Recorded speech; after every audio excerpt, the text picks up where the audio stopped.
call. This is Debbie Lay, a Principal Solutions Engineer with TX1. Going to be talking about getting visibility, which is always fantastic. Since there's not a whole lot of people, if you want to move forward, you can. We don't bite. But if you have a question, please raise your hand because we are recording all of the sessions and we want to make sure the questions get included in the recording.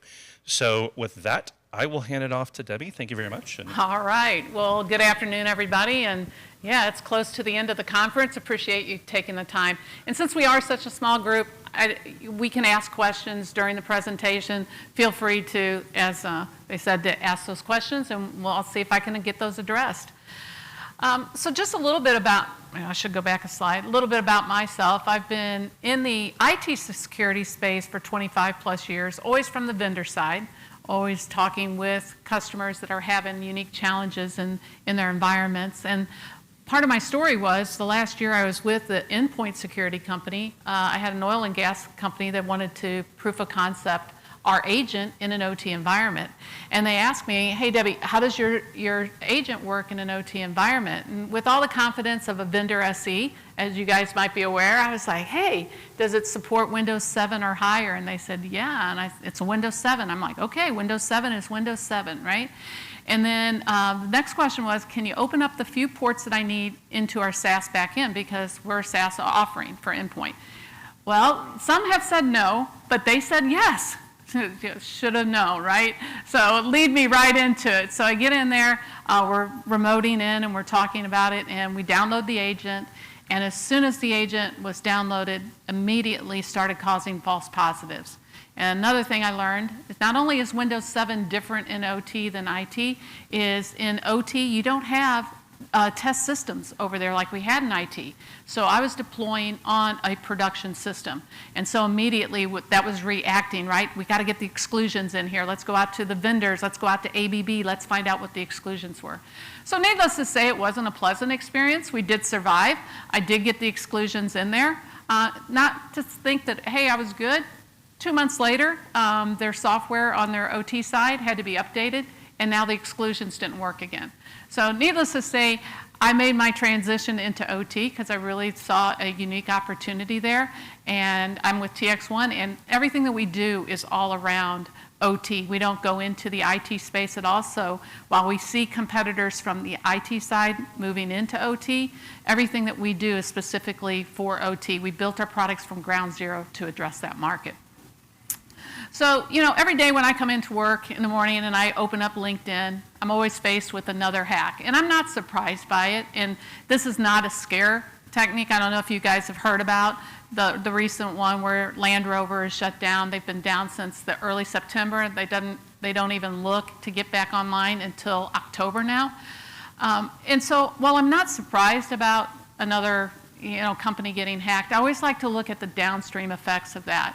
And here it's, $50 million a week is what they're losing because they were typically producing 1,000 cars a day. But it's really how the government is now being asked to pull in. So the union of Land Rover UK out of the UK wants the government to enforce, bring in COVID-like furloughs like they had during the COVID. So they're looking at the government now to say, look, we got ransomware, we need to get back up, but because of all the downstream organizations and companies and people that are getting, they have no work, right? They're asking the government to subsidize all that with 80% furloughs for all those employees being impacted. So I always think from a security perspective, like it's not just my organization itself, but who are the other people and other organizations that are depending on us to be able to do that job? And it's all around that supply chain. And I think about this also, I know when we go to budgets from a vendor perspective, I'm talking to security professionals like yourself, and you know what the best practices are, and you know better what solutions can help mitigate the risk to your organization's OT environments.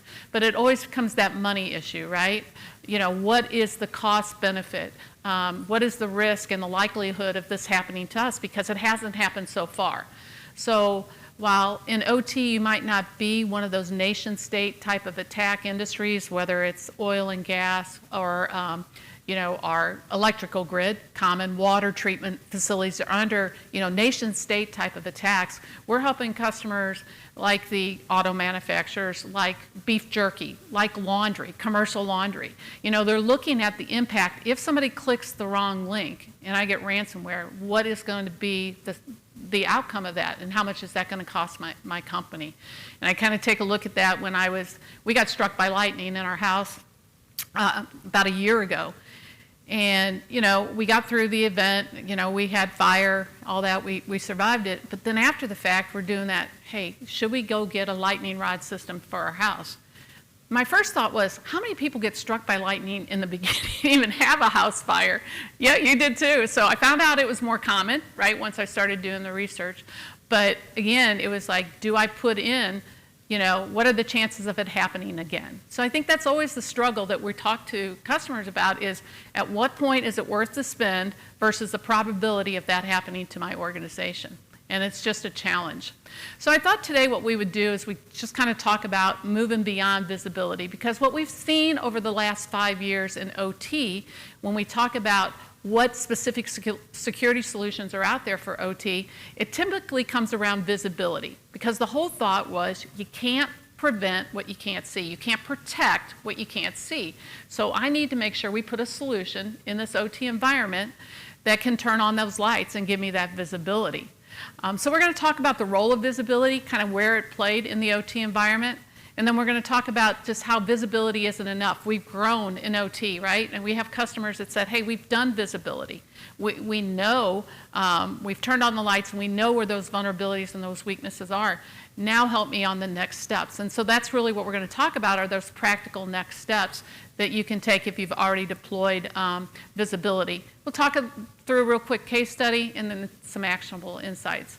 So just by a show in the room, how many folks in OT here have deployed some type of visibility solution today?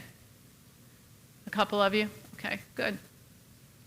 So let's just talk about the role of visibility. Now, prior to cybersecurity, OT has been maintaining asset lists for many years. They did them on spreadsheets, and they were stuck in somebody's desk. So anytime new equipment came into the OT environment, whether it was a new engineering workstation or a new mechanical arm, they're recording all the information, the manufacturer, any of the identifiable MAC addresses possibly, or IP addresses that they associated with any of those that were on the network. And it was a very manual process. So one of the first things that visibility solutions went out there to aim to do is, let's collect this asset inventory as a new device is plugged into the network. Help me see that information so I have it in a centralized location so I can run reports and keep it updated so I'm not doing that manually. And then from that list, now that we're pulling all the asset inventory and we know what version of software is running, map that to a vulnerability database. So do some detections for me, right? So map this version of code from ABB or Schneider or what have you, and show me the known vulnerabilities, because we know that they're out there, right? And then help you to create detections on knowing if somebody's trying to exploit one of those vulnerabilities, let you know about it so that you can respond. And that doesn't necessarily mean an automated response. That's one thing that you've got to be very careful with. In IT, we think about doing these auto responses, maybe quarantining a device based off of certain detection that happens. In OT, typically an automated response is not going to be acceptable, because number one priority in OT is to keep the operation running. It's all about resiliency. Cybersecurity is secondary to making sure you're keeping that device up and going. So we're looking at risk mitigation with this visibility tool. Show me, out of all the vulnerabilities across all my assets, which ones are the most critical that you need to address, because we're not going to be able, even on the IT side, we know we can't patch every single day and patch every single vulnerability out there. There's just not enough hours in the day to do that. So making sure that we have that visibility. And of course, we've seen risk requirements as far as compliance and regulatory. So depending on the industry that you're in, you might have to do this as just a part of their compliance. Also for insurance purposes, this asset inventory is very important, because they're going to ask you, okay, if you want us to insure, buy cybersecurity insurance for this, we need to know the assets that we're covering. An interesting point on insurance and cybersecurity insurance is, I don't know if you guys have seen this, but it was a city up in Canada, I believe it is, that actually had the whole city was compromised with ransomware. They had cyber insurance, so they went to make their claim. When they came back after they did their investigation, they realized, well, you didn't fully deploy the MFA the way that you were supposed to, and that was the weakest link to this particular ransomware. And so for that reason, they were basically not going to pay $500,000 of the payout on that. So even though they were making their premiums and they thought they had the cyber insurance to pay for that, because they didn't actually get the solution fully implemented, the cyber insurance company wouldn't pay for that. So I thought that was interesting on that. And then, of course, just operational efficiency, to make sure that these sensors out there, based off of their versions of software, that you know which ones that you need to highlight and make sure that you're able to respond to those more quickly. So why is it difficult in OT environments? I mean, we know it's difficult in IT, but we've come through some great processes over the time. One of the things is incomplete or outdated inventories. So even if you have a visibility tool, and typically those tools are deployed off of a SPAN port on a switch, or you actually have a device that you plug into the network, and you're mirroring all the traffic over there. And they basically just watch as the packets go through. They read into the packet, and they can pull a lot of the asset details from that. That's what we consider passive discovery. Just by nature of being on the device, I can read those packets, and I can glean that asset inventory from that. You'll also hear about active scanning, where actually the visibility tool that you have can actually go out and do queries looking for certain assets within your environment, and by just sending commands that a PLC would be aware of so that they can answer back, non-benign, but hey, by them answering back, now I have that asset detail that I need. So you have active scanning and passive scanning.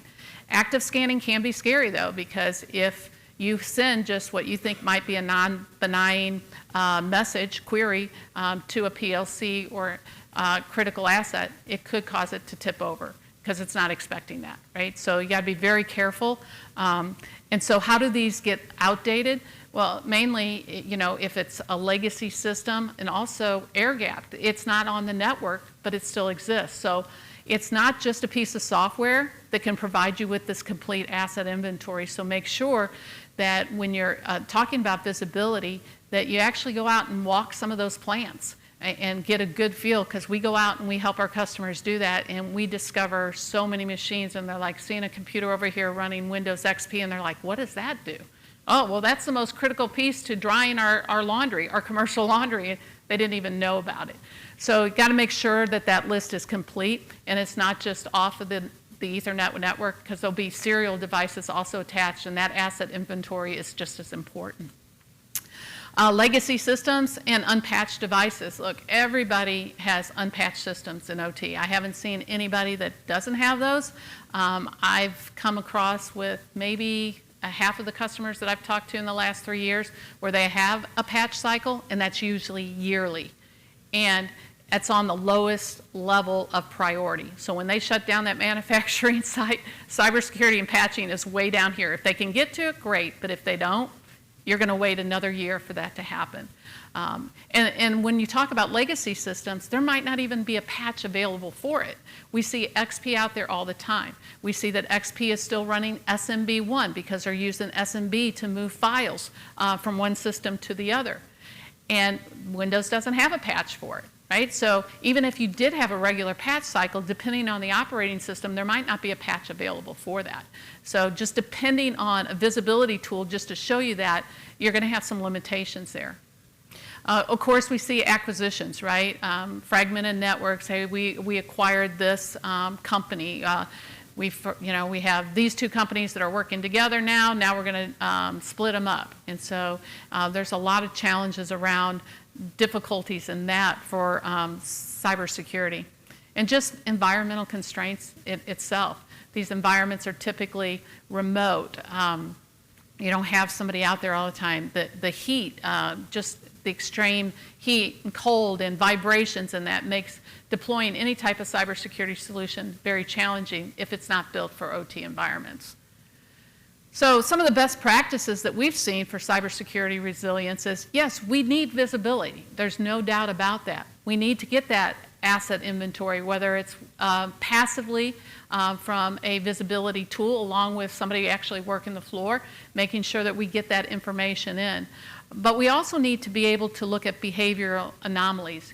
We need to make sure that we have a system in place that can watch what's normal behavior. How does this HMI talk to this PLC, right?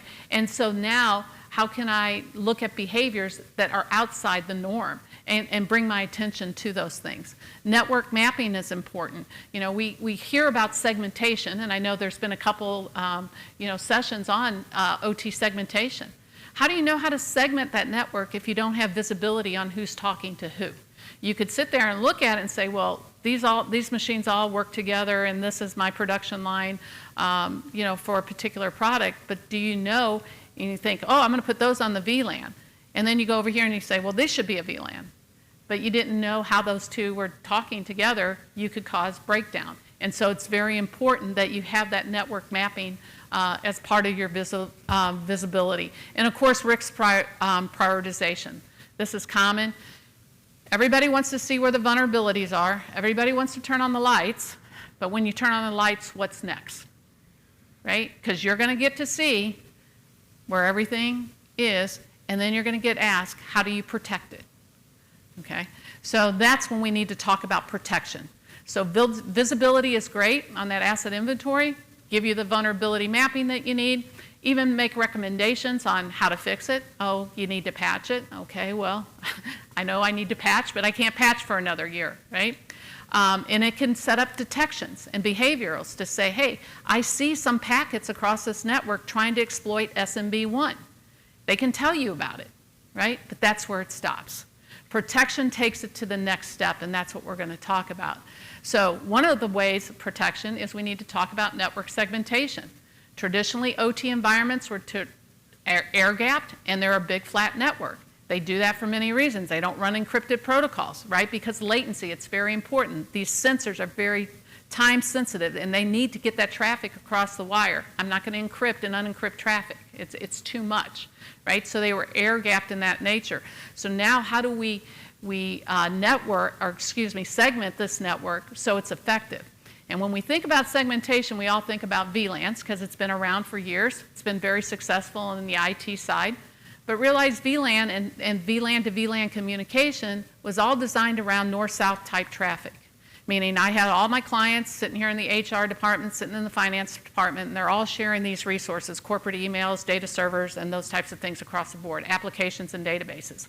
So when I wanted to segment those, VLANs, north-south. I go up here to a firewall. If finance needs to talk to HR, I can create the ACL, and I can allow that to happen, but the traffic is always traversing that way. When you think about OT, it's not that way. Most of the traffic is east-west, right? So when you design around VLANs and you're thinking the same way, and I've seen it implemented all the time where they go back up to a centralized firewall to force it back down the other way, that's not efficient. And that latency and miscommunication that happens up here at the firewall can break the resiliency in the segmentation that you do. So look for alternative solutions out there for network segmentation. Once you have that network segmentation, some inherent benefits that you can do, what about virtual patching? How many have heard of the topic of virtual patching? Because I think everybody does it a little differently when they talk about it.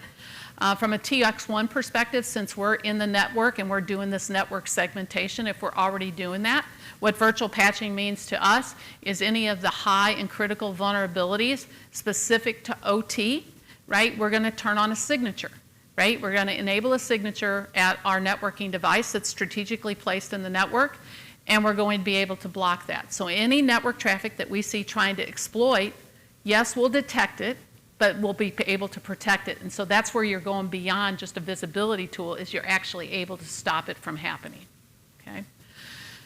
So with virtual patching, we never patch the PLC. We're not patching Windows XP, because guess what? There's not a patch available for it. But what we are doing is providing a shield with our networking device to make sure that those vulnerabilities are not exploited across the network. That's the virtual patching concept. I've seen other virtual patching where they just talk about having kind of a sandbox or another device sitting right next to it, and they can test out those virtual patches. So there's been a couple different concepts behind virtual patching. Access control. Again, we've heard about this for years from firewalls, right? That least, privileged, right? We're not going to give somebody access unless they absolutely have to. So when we think about OT environments, how can we provide this control to make sure that if this HMI has been talking to this PLC for the last 10 years, and during that time, here are the 5 different registry calls or what have you that happens from the HMI to the PLC. Why can't I leverage the fact that in OT, those systems stay relatively static? They've been doing the same thing for 10 or 15 years, 20 years. We want them to keep going for another 10 years, right? So let's leverage that. In IT, we couldn't do that. That's the wild, wild west over in IT. Who knows what applications users are going to install, departments are going to install. But OT, it's pretty well fixed. So be able to leverage that, learn, and then we can create access control lists that say, I only want to allow that to happen. So if my operator comes in the middle of the night and accidentally presses the stop button that he didn't mean to press, guess what? If I had access control and I'd never seen the stop command happen, it's not going to break, right? So those are some of the things that we can do with access control. And of course, always the response, right? Making sure that you have a good interface, a good centralized management that help you. And I don't mean response by automating and saying quarantining these devices, right? That's not, it's just making sure that there's a process, because there's a people and a process in OT. I think we were kind of talking about this earlier. You got to get the human factor in that. AI is not going to solve the problem. AI is not going to be able to be confident enough not to impact something in OT that could cause a safety and a resilience. I think we can use AI for a lot of good things in OT, but making the decision on how to remediate it, I don't see that there yet anytime soon. So some of the things that we've seen, right, why we know visibility isn't enough, and we do visibility within TX1, but just the patching challenges, and we kind of touched on this at a high level already, that we know that some of the incidences that have happened in OT were specifically because of unpatched devices. An XP machine, a PLC that was facing the internet that nobody knew about, right, that was unpatched and they were able to compromise it, right? 85%, they don't patch regularly. We know that. We haven't seen a good patching, I don't think, cycle yet in OT, because every organization is so different and how much downtime that they can actually take. And I really don't think until we can get to that point where there's what do they call, like a digital twin or something like that, where you can actually test. So even though Rockwell might come out with the patch and you might have a patching cycle, are you confident that that patch in your environment's not going to break anything? So there's a lot of downstream effects of thinking, well, it's not a patch, it's not a patch. If that's one thing that I've learned is, you just got to question every component of that to look for where you could break something in an OT environment. We've talked a little bit about regulations and standards, but just divisions and gaps in OT and IT security. The spins are very different. It's very challenging because they don't want change in many cases in the OT environment. You'll get pushback from the operators because, again, their sole purpose is this device has been running for 10 years. I haven't even rebooted it in 10 years. I don't want anybody to touch it. It's not broke. We haven't been hacked. Right? So we have to overcome those challenges in our environment. So some of the limitations of visibility only, asset lists do not stop of attacks. We've talked about that. Detection and a list is not going to stop somebody from exploiting that within an OT environment. And by the way, when we talk about attacks, I've talked about the beef jerky place, I've talked about commercial recently, they're not typically, and these have all had security incidents, they're not a target necessarily of attack from some type of nation state. I'm making beef jerky, right? Who wants to shut me down? It's the fact that it's ransomware. And that ransomware is entering into OT environments. We see statistics as high as 70% from the IT to OT convergent point. Right? So just by, these were traditionally, as we talked about, air-gapped environments, flat networks. In 2015 or so, automation started coming to here. They needed database services and those types of things, so they needed that connection to IT. IT has connections to the internet, right? And so they tried to separate the two, maybe with a VLAN at first, and then they got better and set a firewall, but we know firewalls aren't enough, right? And so that is bleed over, and it's the number one threat vector that we've seen for the past 3 years now in OT. Number two is insider, and then number three is somebody getting a stronghold into a single asset and then moving laterally within the environment. So those are the top three that we see in the environment today. We know patch management, incomplete. It doesn't support legacy operating systems that are going to continue to be out there. I always go back to, XP is legacy. Everybody gets that. Windows 10 is going to be legacy. It was in September. Yes, you can extend the life cycle of that for a lot more money, right, to pay Microsoft. But those operating systems are designed from a 3 to 5 year life cycle, because that's what IT's life cycles are. In OT, it's 10, 15, 20, and beyond that number of years. And then, if you're in a post-incident, if you had a visibility-only tool and you got the detection, it's already too late, right? You've been compromised, and now you have to go through a lot of time and money to make sure that you go through that incident, investigate it, and recover from that. So what are some practical next steps? It's not doom and gloom. I think it's great. I think that we've done a great job, at least in the 3 years that I've been here. I've seen a big difference and a shift from IT versus OT to IT and OT really working together. So those silos have really broken down over the last 3 years. So teams are working together. But there's some easy steps that we can do and we can leverage within the environment. So the first step, of course, is if you don't have visibility today, look for a solution that provides visibility.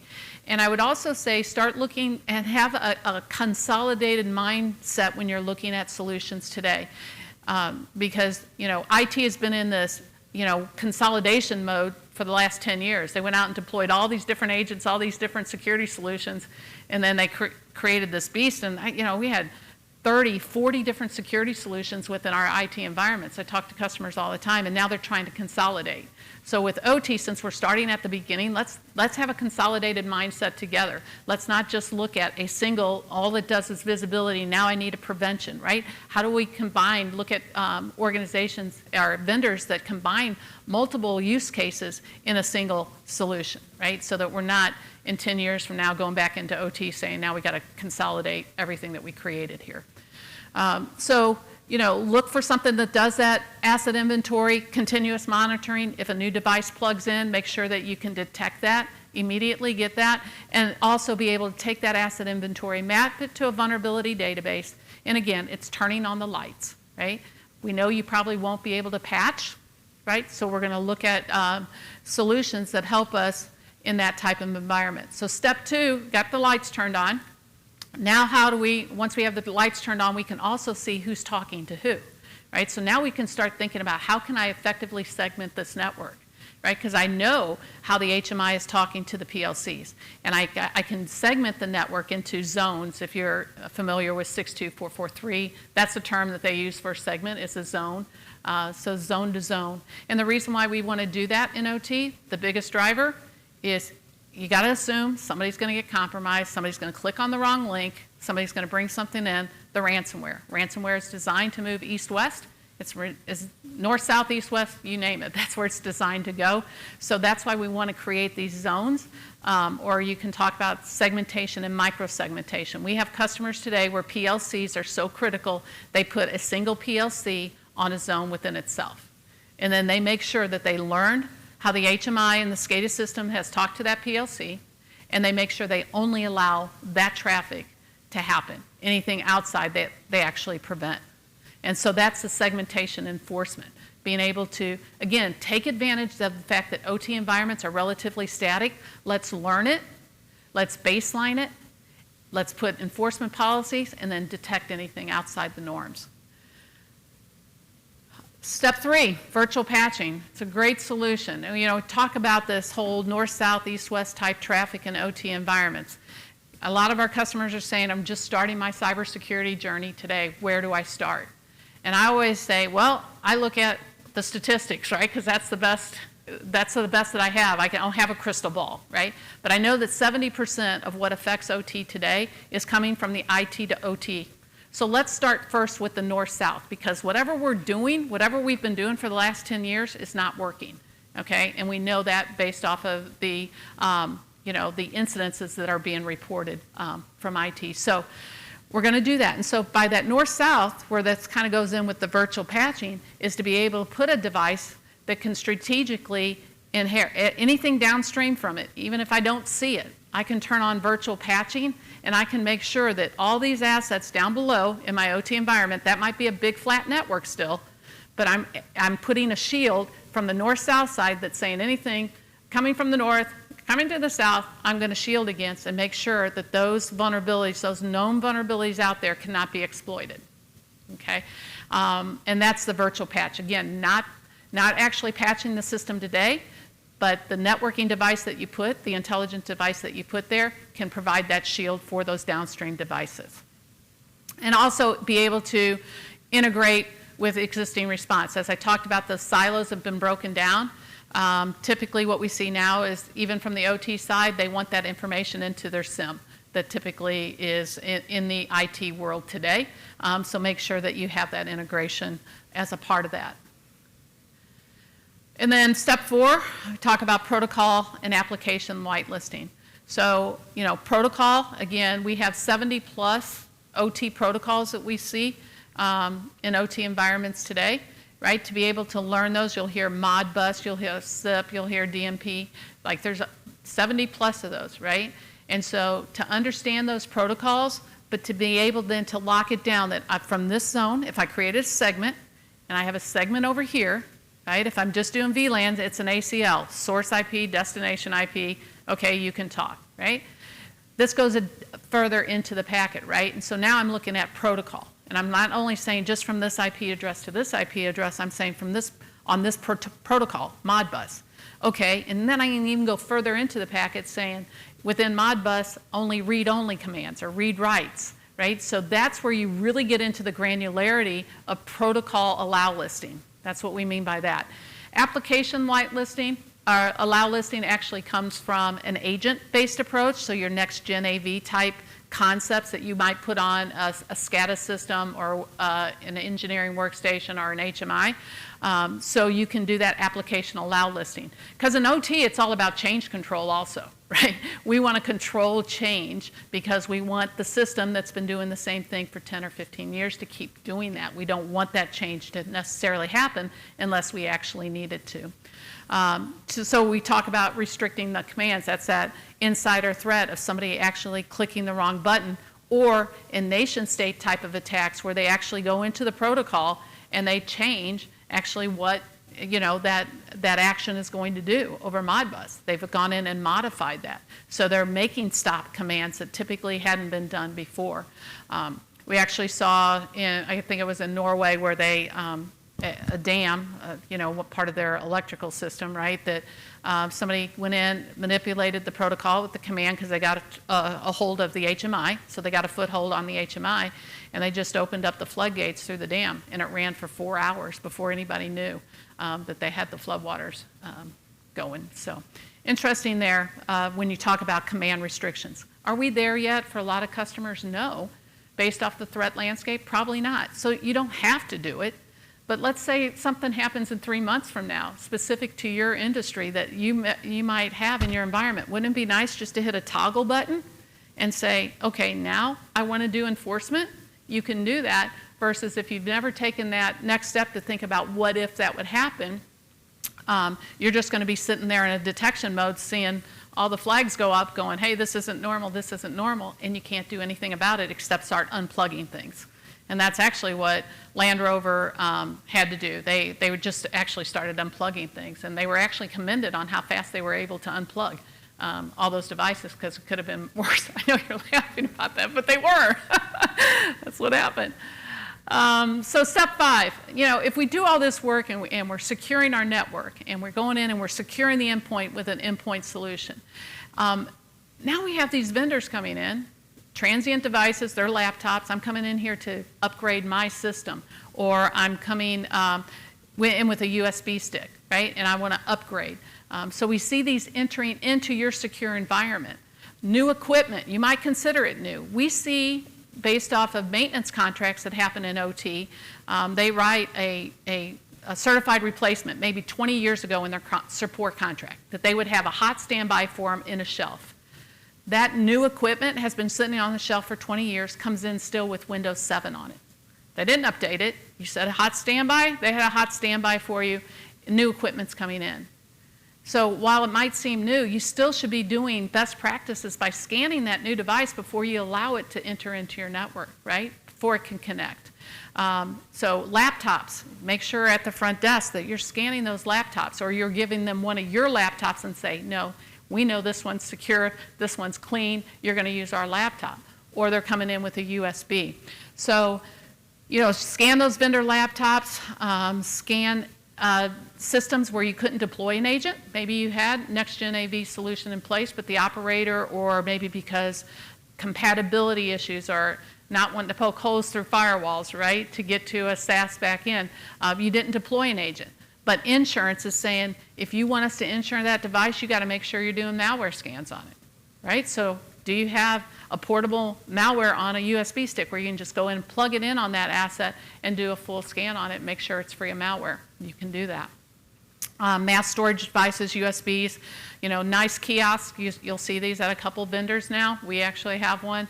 It's an industrial grade touch screen that sits at the front. Best practices, plug it in, make it simple, intuitive, make it fast.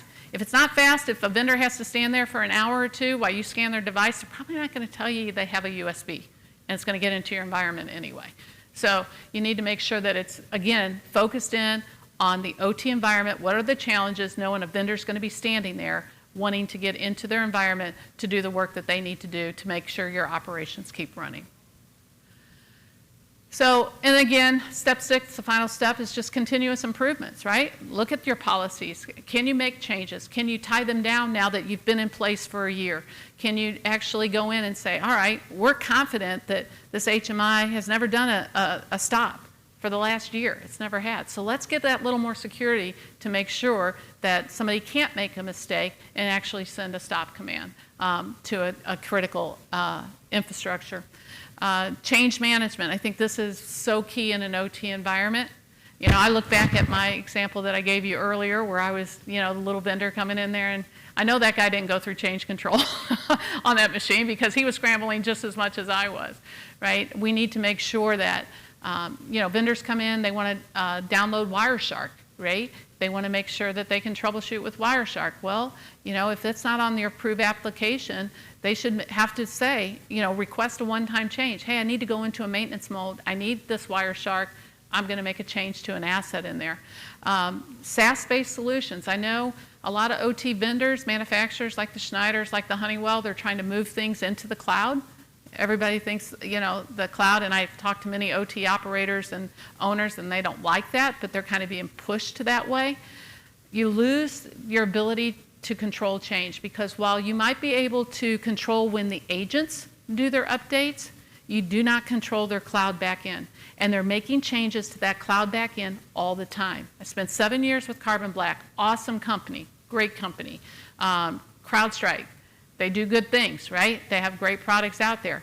But those products in OT, you void your change management because they can, and they, you know, even though they didn't make, SentinelOne had this happen to them back in May, where they made changes from the cloud, and while their agents still were protecting and doing what they were supposed to do, for 4 hours, anybody who was using SentinelOne for an incident response, they were troubleshooting, or they had any, they couldn't get to their consoles in the cloud because they made a change on one of the servers. They added an additional user, I think, and it just tilted over this old legacy system that basically took out everybody's access to the cloud for over 4 hours. So those changes happen. So you just have to ask yourself, how important is change control in your environment? And then, of course, training and awareness. We know it's not just a technology. There's not a single silver bullet out there. Wish I could find it. I've been doing this for a long time. There's just not. But training, getting your users trained, those OT operators, getting them comfortable with knowing, hey, I'm not going to break something. Even if I deploy an endpoint protection, AV, on your system, it doesn't require a reboot. But if for some reason, Mr. Operator, if you ever feel like the AV is breaking your environment, here's a stop button. And I'm going to give you a password. Here's the password. You can hit the stop button. giving them those assurances that if a networking device goes down because I have to upgrade, because of CPU spike, because of power failure, we're going to fail open. We're going to flip the little relays, and you're going to work like we were never in place. So you really have to make sure that you're approaching that in an OT environment with that mindset of, we get it, we don't want to break things, here's why we're looking at the solutions we are, and here's all the stopgaps that we put in place so we don't break anything. And then just a case study, this was one on the networking side that we did, harsh environment. They had a lot of different challenges from vibration and heat in their environment, had a lot of legacy systems that they knew they couldn't patch. There were no patches available to them. And they had a strategy. We need to protect all of our production lines, even if there are legacy assets out there. So they went out and evaluated. For us, it's called our Edge device. These are those networking devices that provide that vulnerability management and mapping capabilities. And after a successful POC, they actually ended up purchasing over 300 of these networking devices to put strategically within their environment to make sure they're segmenting the traffic, doing protocol allow listing, and getting that virtual patch capability for those legacy systems. So in a nutshell, validate your asset visibility. Make sure you have that. Prioritize segmentation. Shore up that IT to OT convergent point within your environment. Address the legacy. You're going to get the lights turned on with visibility. You're going to see where those legacy assets are. Find mitigating controls. Is that virtual patching, or does that mean I need to put these legacy systems on a segment by themselves, right, to actually provide that level of protection? And just embed and constantly look for OT strategic solutions that are out there today. I'm not saying that IT solutions won't work in OT. They will. They present some unique challenges, and you're making trade-offs, right? So you might meet the checkbox by implementing an endpoint security solution and poking holes to a SaaS space, but what have you done to your change control at that point in time, right? So you need to just take a look at that. So I think altogether we can achieve these safer operations with some basic steps in your OT environment. So thank you. Got a couple minutes. Anne?